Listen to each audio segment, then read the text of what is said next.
बांग्लादेश में हिंदू युवक दीपू चंद्र दास के नृशंस हत्या के बाद जोर समदल कार्यसूची कस्बा के जागरूक हिंदू समाज की प्रतिवाद कार्यसूची।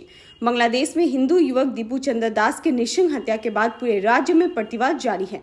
आज शाम नौगांव जिले के कस्बा में एक जोर समदल प्रतिवाद कार्यसूची का पालन किया गया। जागरूक हिंदू समाज ने प्रतिवादकारियों ने भारत सरकार से आग्रह किया कि बांग्लादेश में हिंदू के ऊपर हो रहे अत्याचार को बंद करे और बांग्लादेश के खिलाफ प्रशासनिक व्यवस्था लेने की मांग की। इस प्रतिवाद में कई सैकड़ों लोग हाथों में मशाल और प्ले कार्ड लेकर हिंदू हत्या बंद करे, हत्याकारी को फांसी दे आदि नारों के साथ प्रतिवाद किया। बांग्लादेशत जीतु हिंदू निर्यातन हो आछे, हिंदू हत्या हो आछे, तार प्रतिबादत गोटेई भारतवर्षत प्रतिबाद हो आछे। भारतवर्षर विभिन्न प्रान्तत আজি এই प्रतिबाद हो आछे, অসমতো हो आछे আৰু আমিও এই प्रतिबादত আজি আহ্বান কৰিছোঁ। তাৰ কাৰণে আমাৰ প্ৰায় ৫ শতাধিক আই মাতৃ ভাই বন্ধুসকলে আজি অংশগ্ৰহণ কৰিছে। আজি বাংলাদেশ বা পাকিস্তান এই দুইখন ৰাষ্ট্ৰতেই হিন্দু নিৰ্যাতন হৈ আছে, আপোনালোকে দেখি আছে।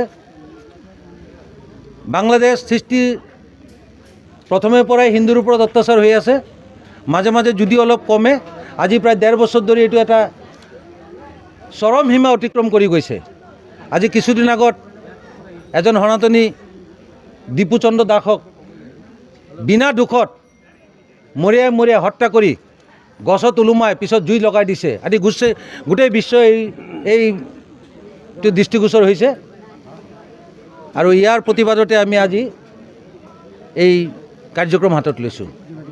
এই প্ৰতিবাদৰ মাধ্যমেদি আমাৰ ৰাষ্ট্ৰীয় নেতৃত্ব ভাৰতবৰ্ষৰ সন্মানীয় প্ৰধানমন্ত্ৰী মাননীয় নৰেন্দ্ৰ মোদীজীক অনুৰোধ কৰিছোঁ, যেহেতু ভাৰতবৰ্ষ এটা হিন্দু প্ৰধান দেশ, পাৰ্শ্বৱৰ্তী যেহেতু তাত সংখ্যালঘু হৈ আছে হিন্দুসকল, সেই হিন্দুসকলৰ সুৰক্ষাৰ ক্ষেত্ৰত যাতে ভাৰত চৰকাৰে এটা সঠিক সিদ্ধান্ত লয়।